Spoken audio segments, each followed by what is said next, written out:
Are you new to digital art and need a place to get started? Well, I've got you.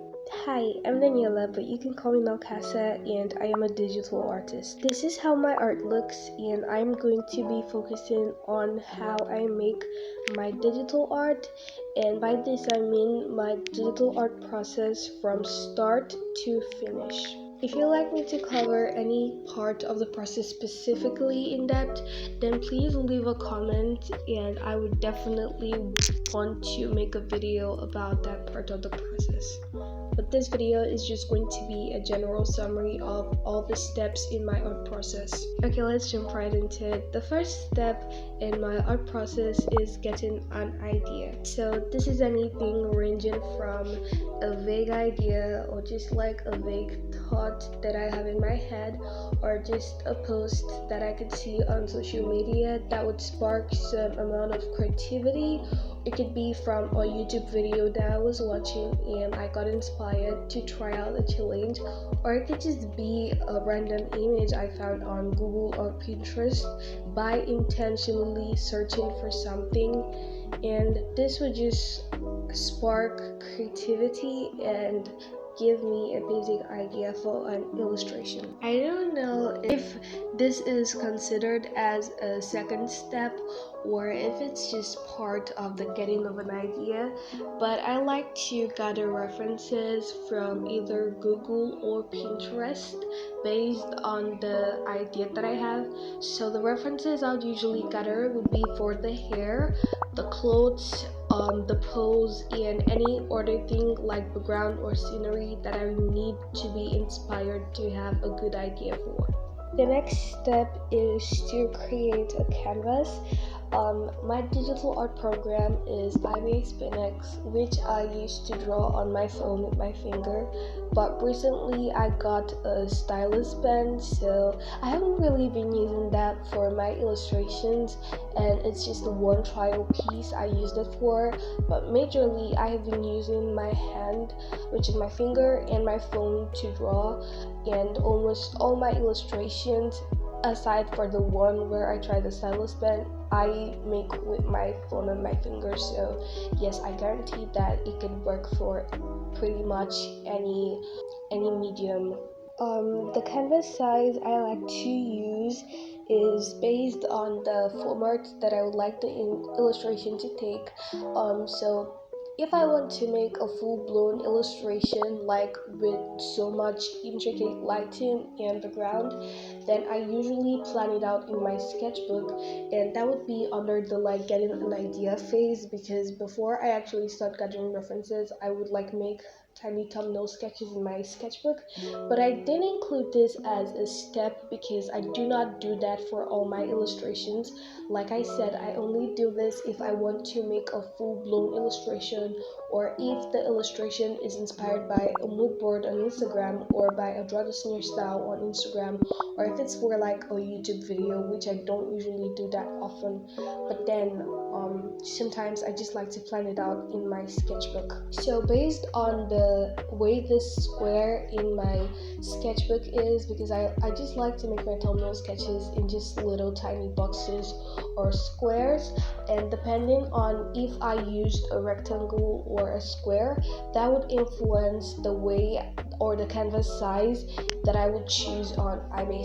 So my go-to canvas sizes are 1536 by 2048, or just a square canvas, which is like a 1280 by 1280. So basically I find that I like to use the first option, which is the 1536 by 2048, for like illustrations that I want the aim or the focus to be the character, and I still want to show like a decent amount of their body.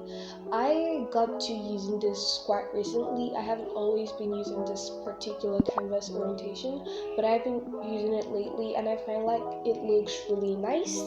But usually my go-to is like the square one, which is quite suitable for illustrations where you want the focus to be a character, or just a character in the background. But either ways, based on your thumbnail sketch or your vague idea, I think you should be able to decide how you want your staging to be and how you want your composition to be, because your composition is the main factor that decides your canvas orientation or your canvas size. Once this is done, the next step is usually sketching. So sketching is a pretty straightforward step.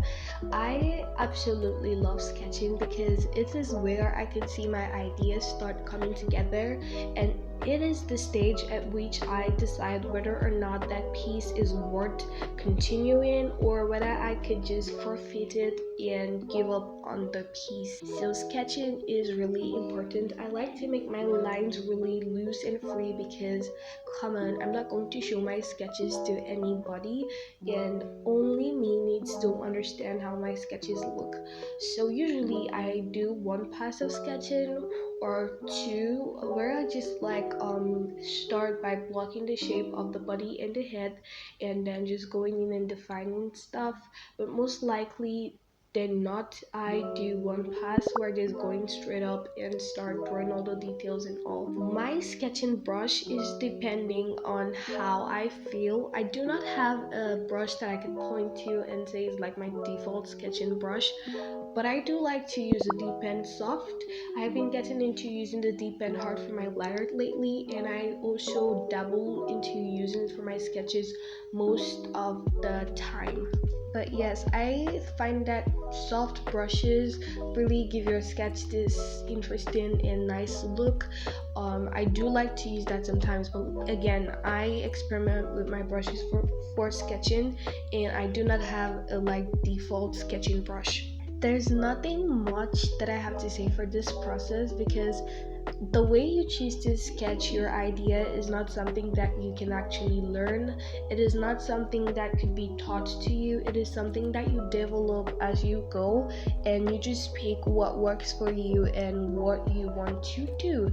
But for me, I cannot really start to think of how to tell you to that is the right way of sketching or that is the wrong way of sketching, because actually there isn't. So I don't know if to give this a new category or a new step in the process, or just classify it under sketching, but that will be something that you will get to choose.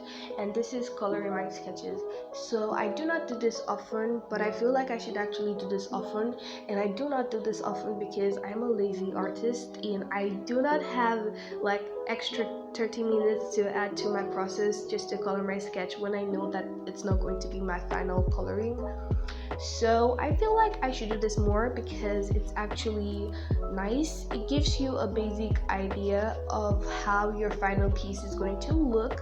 Also, I feel like it gives you the motivation to actually finish that piece, because oftentimes when I color my sketch and abandon the piece because I lose motivation to work on that piece, and I'm just going to my gallery and I see the sketch there, I'm like, oh my god, this was really promising, I think I should finish it up.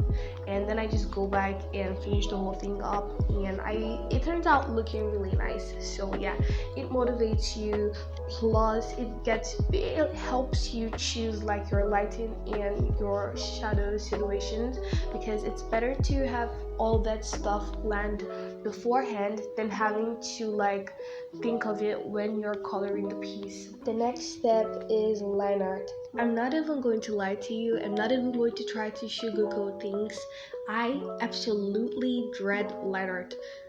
I go over a particular part of the illustration a dozen times trying to fix a little crook in a line that people are probably not going to notice, because my brain is just nah, that line doesn't look perfect.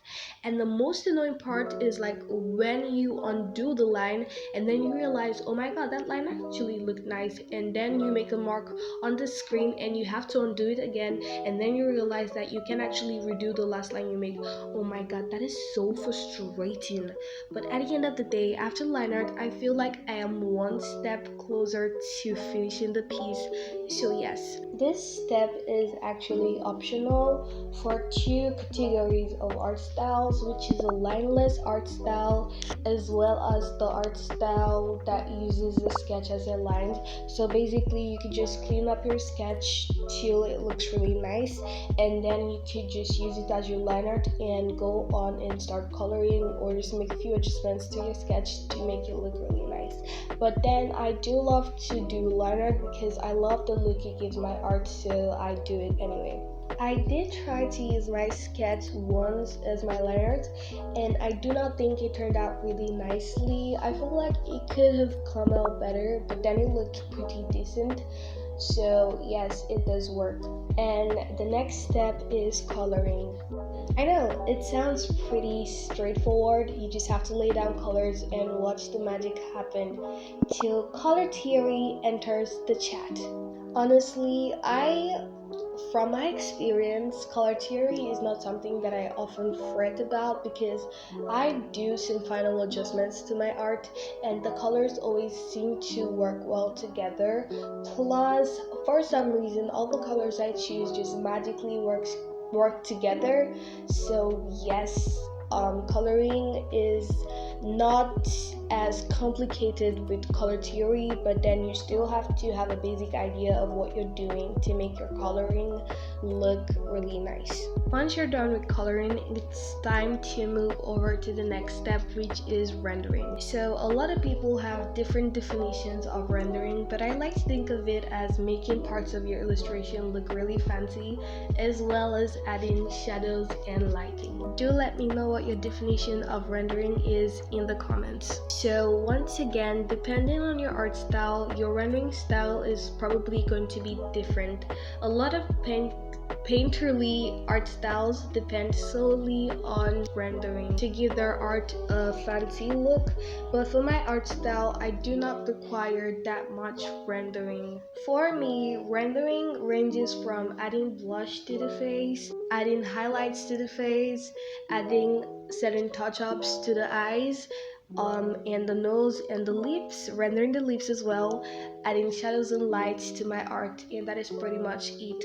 The most dreadful part of rendering for me is like having to render the hair because I am not in any way a fan of drawing hair, whether it is sketching, line art, or just rendering hair. I feel like it's really daunting for me. I do hope to improve on that in the future, but yes, that is the part that I do not enjoy rendering. Oh, and I almost forgot, I absolutely hate having to render outfits, and I do not even do that. All I just do is like add shading to the clothes and just like add a gradient of like the color just fading into darkness or getting lighter, and that is all for clothes because I do not like having to think of how the clothing folds work and all of that. I do hope to improve on that in the future as well. Down to the final step, which is adding blending modes and just adding like effects and filters. So this is a step that I feel is not compulsory, but I feel like it's part of my art style and it gives my art style the look it has. Also, it just ties my illustration down together. The blending modes I like to do is like soft light and an overlay layer. So the overlay layer is usually beneath the soft light layer and it's with like a red. Just go over the whole illustration with red, and then I lower the opacity, and I do the same for the soft light. I go over the whole illustration with this kind of dark pinkish color, and then I lower the opacity as well. And then I just create a layer from my whole canvas at this point after my blending modes, and then I just go to my filters and I apply chromatic aberration to my piece, and then I also apply some noise to my piece. You might want to change this to the amount you like just so it looks better and looks like how you want it to look. So yes, that is all, and then the last step is just like signing off your art to protect your art from art thieves.